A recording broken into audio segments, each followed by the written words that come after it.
नमस्कार, मैं हूं आपके साथ अंकिता और आइए अब खबरें देखते हैं विस्तार से। केंद्रीय कर्मचारियों के लिए यह एक बड़ी खबर है। अब सरकार ने वेतन से जुड़े नियमों में बदलाव कर दिया है। आदेश के अनुसार 7वें वेतन आयोग के तहत अब केंद्रीय सेवा में सीधी भर्ती के माध्यम से पृथक सेवा या कैडर में नई पोस्ट पर नियुक्ति के बाद कर्मचारी को सरकार की तरफ से वेतन सुरक्षा मिलेगी। वेतन सुरक्षा का यह प्रावधान 7वें वेतन आयोग के नियम के अनुसार लागू होगा।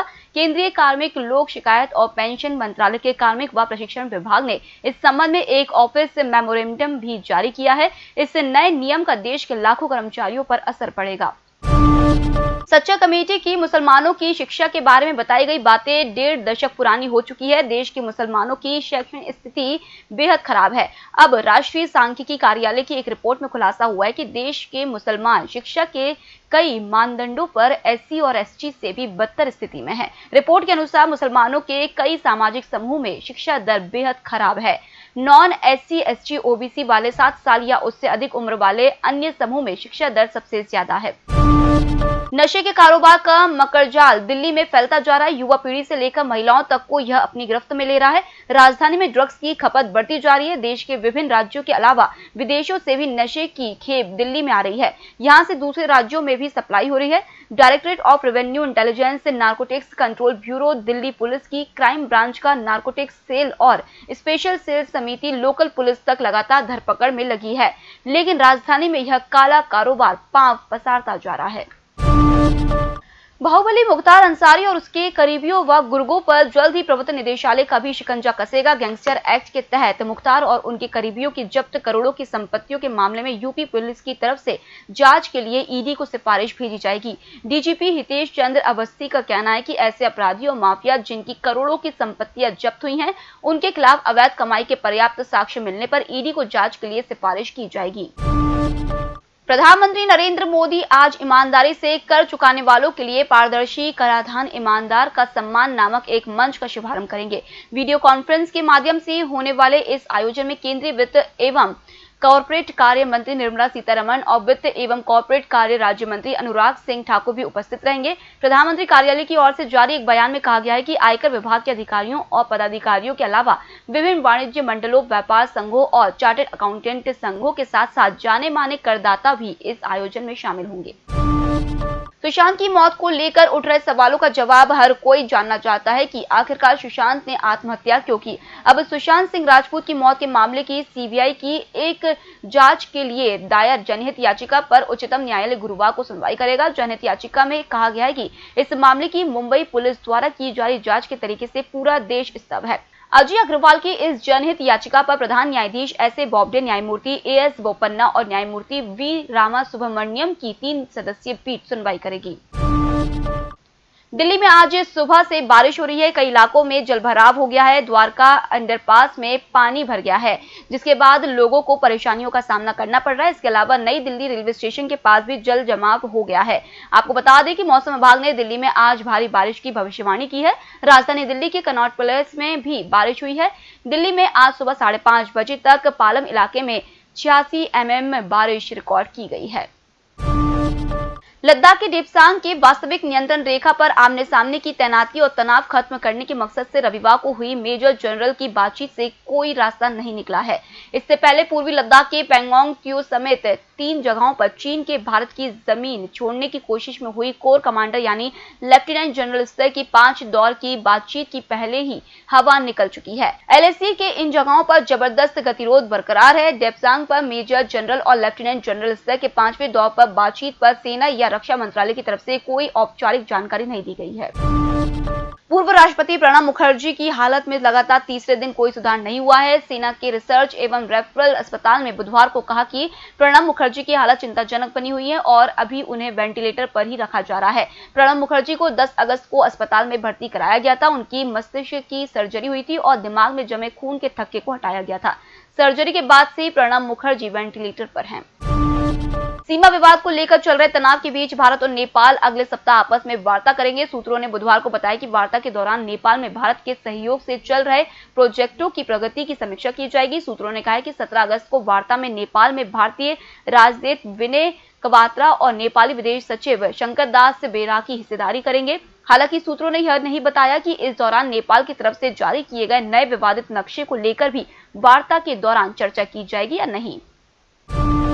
मौजूदा वित्त वर्ष की पहली तिमाही तक Wilson diamond and jewellery, Gitanjali gems और एबीजी शिपयार्ड जैसी बड़ी कंपनियों ने पंजाब नेशनल बैंक के 37,000 करोड़ रुपए से ज्यादा दबाए बैठे हैं।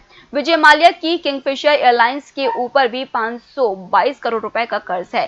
पीएनबी की वेबसाइट पर 30 जून को अपलोड की गई जानकारी के मुताबिक कुल 1,787 इरादतन बकायेदारों पर बैंक का 3700 करोड़ रुपए का कर्ज है। बैंकों का 37,020 करोड़ रुपए का कर्ज बकाया है। बकायेदारों की सूची में मेहुल चौकसी की कंपनी गीतांजलि जेम्स लिमिटेड पर 5,064 करोड़ रुपए का कर्ज है। रेलवे की निजी कंपनियों के माध्यम से ट्रेनें चलाने की योजना रफ्तार पकड़ने लगी है। रेल मंत्रालय के वरिष्ठ अधिकारी ने बताया कि प्री बिड बैठक में 23 कंपनियों ने हिस्सा लिया है। रेलवे को इस योजना में निजी कंपनियों की ओर से 30,000 करोड़ रुपए के निवेश की उम्मीद है। पहली प्राइवेट ट्रेन अप्रैल 2023 तक पटरी पर दौड़ने की योजना है। निजी ट्रेन चलाने के लिए जिन 23 कंपनियों ने टेंडर दस्तावेज खरीदे हैं, उनमें Bharat force, IRCTC, Bombardier, siemens, GMR, भेल, गेटवे रेल, आरके एसोसिएट्स, मेधा ग्रुप, टिटांग वेंगर्स आदि शामिल है। रेलवे इन कंपनियों के सवालों का 21 अगस्त को जवाब देगा। भारत और चीन के बीच रिश्ते हाल ही के दिनों में काफी तनावपूर्ण बने हुए हैं। हालांकि इस दौरान दोनों देशों के बीच कई दौर की बातचीत भी हुई है, लेकिन कोई ठोस नतीजा नहीं निकला है। खासतौर से लाइन ऑफ एक्चुअल कंट्रोल को लेकर जल्द कोई हल नहीं निकलने की खबरों पर चीन ने प्रतिक्रिया दी है। चीन ने कहा है कि भारत सीमा विवाद के मुद्दे को ज्यादा जटिल नहीं करेगा। उन्होंने उम्मीद जताई है कि भारत और चीन इस मुद्दे को लेकर मुलाकात कर सकते हैं। इस निंदा पर लोगों को सलाखों में जकड़ने और फांसी देने वाले पाकिस्तान ने बेंगलुरु हिंसा पर भारत को नसीहत दी है। पाकिस्तानी विदेश मंत्रालय ने एक बयान जारी कर कहा है कि उसने भारत के साथ इस मुद्दे पर अपना आधिकारिक विरोध दर्ज करवाया है। पाकिस्तान ने इस हिंसा को लेकर बीजेपी और राष्ट्रीय स्वयंसेवक संघ पर भी निशाना साधा है। पाकिस्तानी विदेश विभाग ने ट्वीट कर कहा है कि कर्नाटक के बेंगलुरु में पैगंबर मोहम्मद के खिलाफ अपमानजनक सोशल मीडिया पोस्ट पर भारत के साथ पाकिस्तान ने कड़े शब्दों में निंदा और विरोध दर्ज कराया है।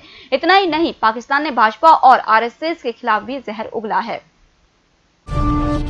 भारत के साथ लद्दाख में सीमा विवाद को भड़काने वाला चीन अब नेपाल को उकसा रहा है। चीन और नेपाल के बीच हो रही वार्षिक राजनयिक वार्ता में चीन के एक वरिष्ठ राजनयिक ने कहा कि चीन और नेपाल को एक दूसरे के प्रमुख हितों का दृढ़ता से समर्थन करना चाहिए।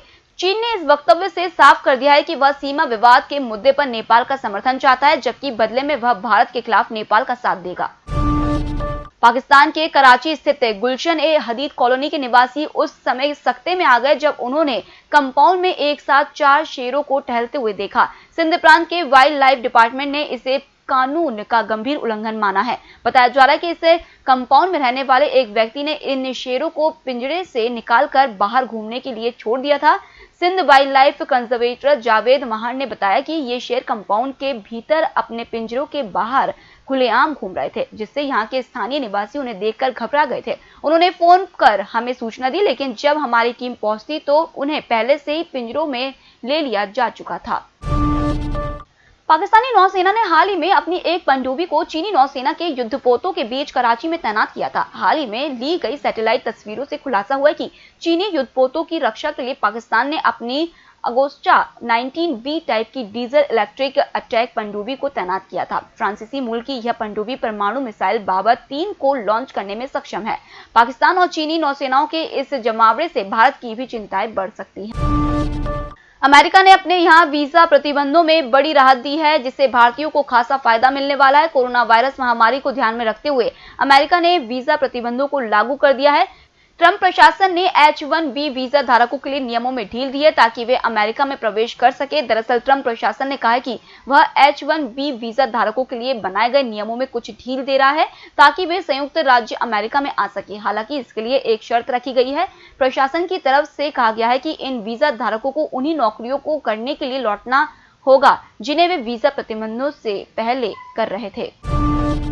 रूसी वैक्सीन स्पुतनिक वी का पहला बैच 2 सप्ताह के भीतर आ जाएगा। रूस के स्वास्थ्य मंत्री मिखाइल मुर्सखो का कहना है कि पहले चरण में वैक्सीन स्वास्थ्य कर्मियों और उसके बाद शिक्षकों को लगाई जाएगी। रूस की कंपनी सिस्टेमा ने उत्पादन शुरू कर दिया है। सरकार की योजना है कि अक्टूबर में वैक्सीन को पूरे रूस में बड़े पैमाने पर लॉन्च कर दिया जाएगा। रूस के स्वास्थ्य मंत्रालय की वेबसाइट पर दी गई जानकारी के अनुसार 1 जनवरी 2021 से वैक्सीन का पूर्ण रूप से वितरण शुरू करने की तैयारी है। फिलहाल इस बुलेटिन में इतना ही। आप बने रहिए यूनिवर्सिटी के साथ। नमस्कार।